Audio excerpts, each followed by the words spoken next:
Oke pemirsa, di sini bersama saya Muhammad Eko Fandi yang sedang berada di wilayah Cengkareng, Jakarta Barat. Nah, di sini ada salah satu kedai kopi yang dimiliki seorang mahasiswa beserta sekaligus pengusaha muda. Yuk, boleh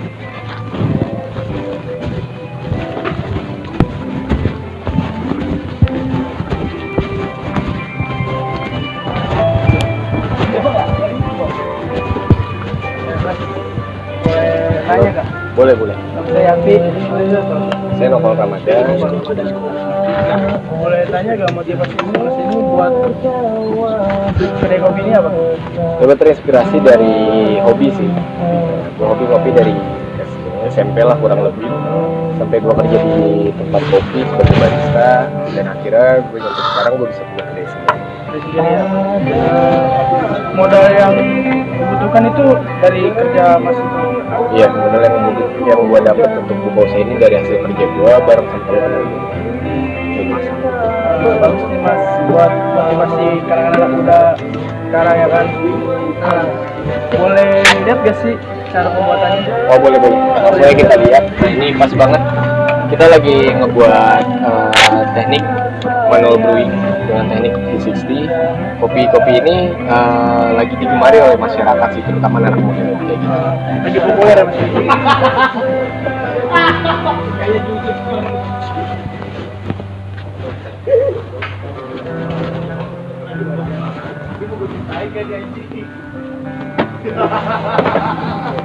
Nah, oke pemirsa, itu berita yang dapat saya sampaikan. Saya Muhammad Jafia Fandi. Saya kembalikan ke studio.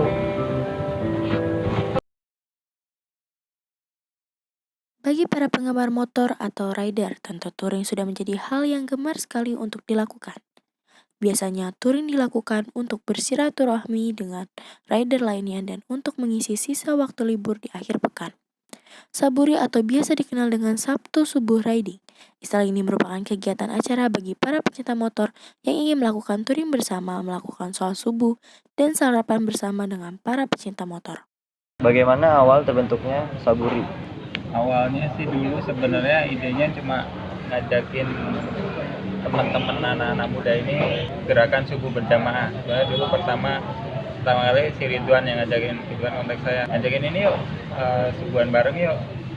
Kalau San Mori sama dan lain-lain itu kan udah banyak tuh. Kalau di misalnya Sabtu pagi sama Minggu pagi itu banyak tuh orang motoran, dan anak-anak motoran yang subuhan bareng itu belum ada. Selamat malam pemirsa, kembali lagi bersama saya Amelia Herdisa.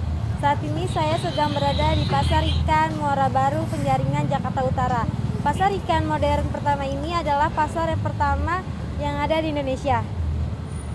Ini dia wajah baru dari Pasar Muara Baru yang lebih modern dan bersih.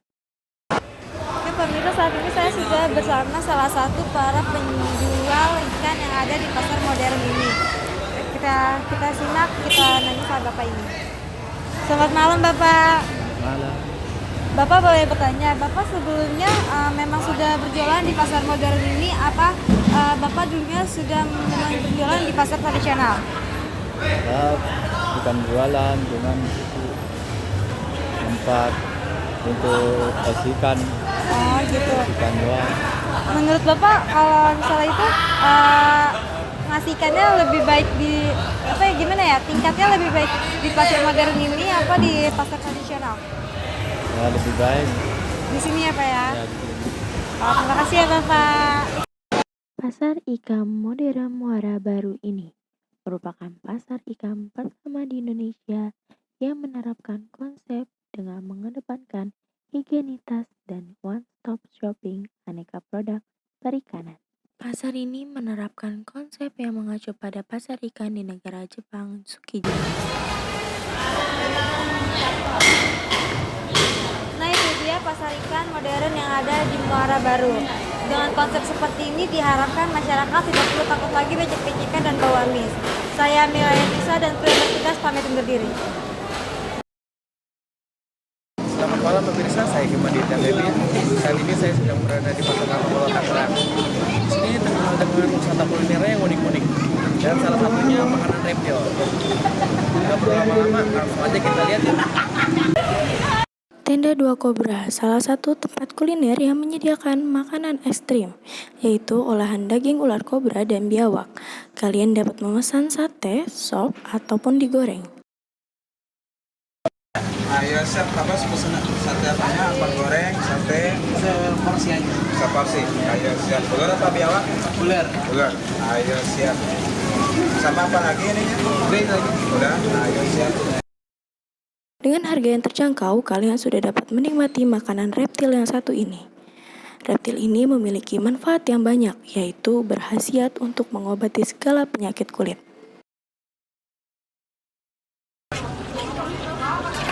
Ya pemirsa, hari ini satenya sudah datang. Mari kita cicipi langsung. Oh, yo, repnya biasa ya, tarik-tarik.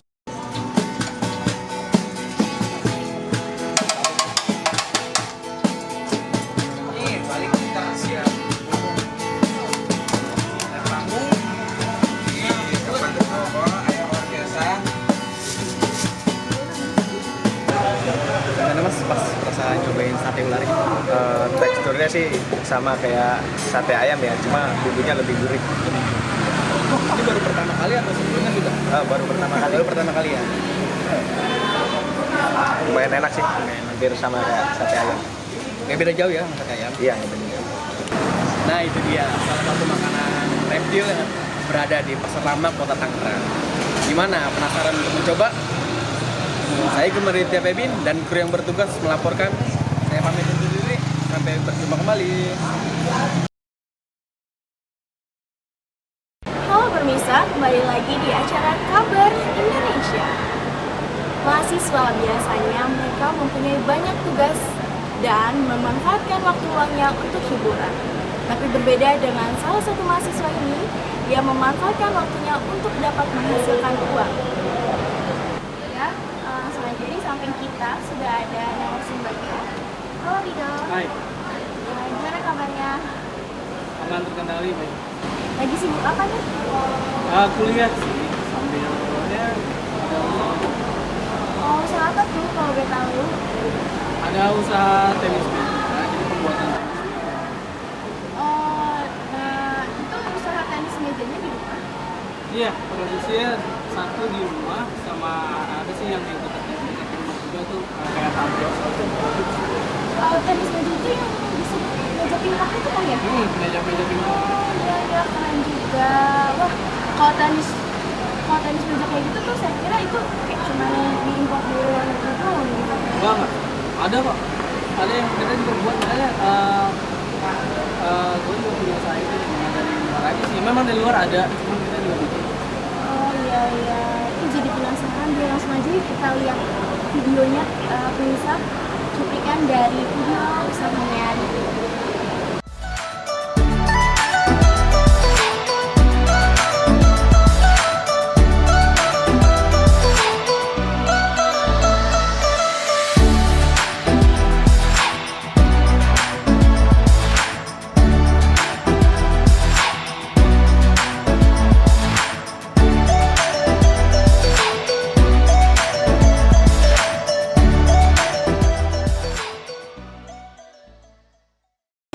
Itu coba Rido, dari cuplikan video itu gimana sih awalnya tuh bisa buka usaha ini?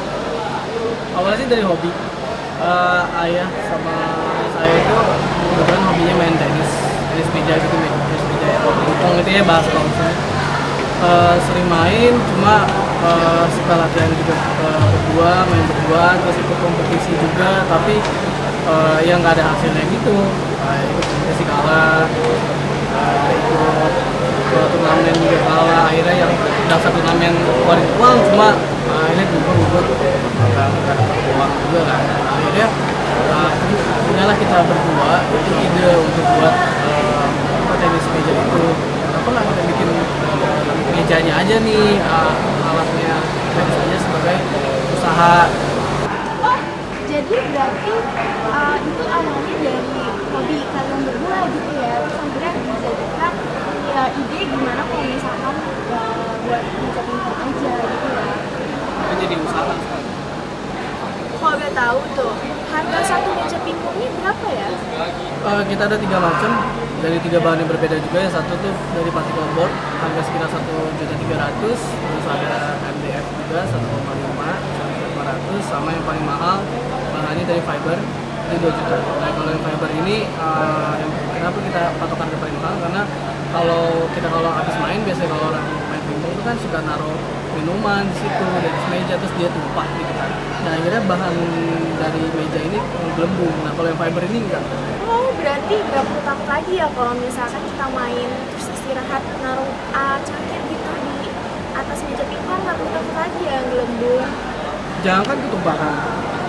Kalau kita sengaja siram gitu aja, itu tuh nggak bakal gelembung, itu tinggal dilap aja gitu. Jadi nggak perlu khawatir rusak, dan bakal lebih awet juga karena harganya juga ada harga ada kualitas lah. Wah, keren banget ya inovasinya. Itu penjualannya itu di mana aja ya kalau boleh tahu? Awal-awal kayak di toko-toko dekat, toko lokal ini, toko-toko gitu, toko-toko rumah. Kemudian waktu ada temen saya juga yang pesan dari Lampung Selatan. Nah, dari situ dari Lampung Selatan tuh mulai banyak, kemudian ada dikirim ke Semarang, dan juga ke daerah Jawa ini. Wah, produktif sekali ya, masih muda. Itu nggak kesulitan ya bagi waktunya antara kuliah dan kerja kayak gitu, usaha? Ya awal-awalnya sih pasti susah gitu, ngatur waktu itu pasti susah. Cuma karena semakin hari itu ada karyawan juga, kita alhamdulillah ada karyawan, beberapa karyawan, jadi agak sedikit enak lah daripada yang di awal-awal produksi atau mulai usaha. Oke Rido, coba dong kasih tip buat teman-teman nih yang pengen kayak kamu nih produktif meskipun mereka kuliah. Oke, tipsnya adalah sebenarnya kemauan aja, kemauan dan juga ngatur waktu itu benar-benar efektif banget. Kalau saya tuh kalau siang itu pagi-pagi bantu-bantu dikit dulu, terus pulang malam juga sebelum itu juga bantu-bantu sedikit. Kalau dibilang capek pasti, cuma kan satu berangkat dari sebenarnya ini kan hobi juga, tenis meja pingpong ini, jadi di jalannya juga serasa tidak kerja gitu. Oh oke, makasih ya Rido sudah menyempatkan hadir. Ya itu dia pemirsa bincang-bincang tadi bersama Rido Filiski. Jangan kemana-mana, tetap di Kabar Indonesia. Hari ini kita akan ngajakin kalian ke salah satu tempat peribadatan yang ada di kawasan Cilincing, Jakarta Utara. Kalian familiar nggak nih dengan sebutan krematorium? Ya betul, krematorium merupakan bangunan dilaksanakannya proses kremasi jenazah. Kalian penasaran nggak nih, ada apa aja sih di kawasan krematorium ini?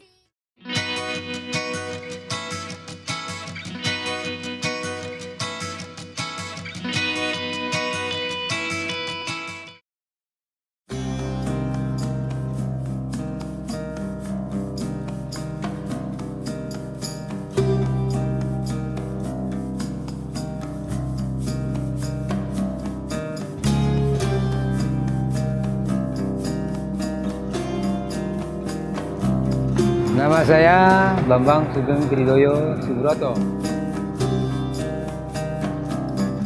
Nama saya Kamijan, asal dari Sleman, Yogyakarta. Nama saya Surono, umur usia saya 45 tahun. Saya memiliki profesi ya, menjadi seorang seniman. Dan saya bisa berbagi ilmu kepada siapa saja. Itu gambaran satu kebahagiaan buat saya. Saya di sini udah 21 tahun, berarti bisa ya untuk memenuhi hidup sehari-hari lah, bisa lah. Dengan catatan kerja seperti orang kerja.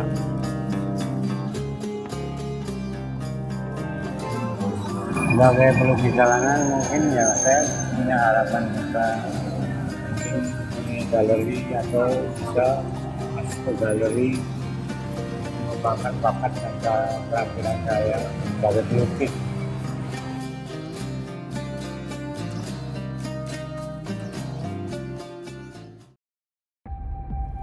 Setiap orang percaya, hal yang paling dekat dari kehidupan adalah kematian.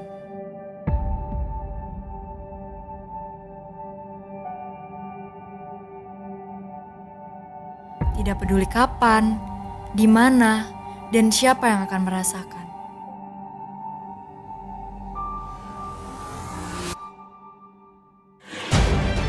rencana buat ninggalin rumah ini dan mulai hidup baru.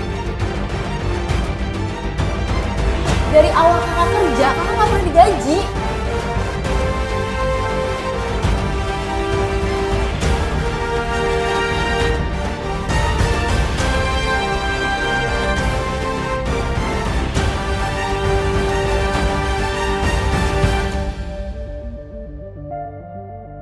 Kamu tahu kalau Clara dan Kevin tuh kemana?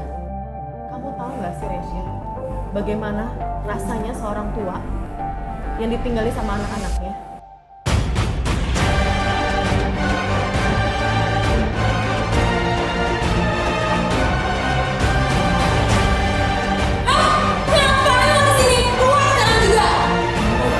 Kamu duduk dulu ya, biar Bunda jelasin.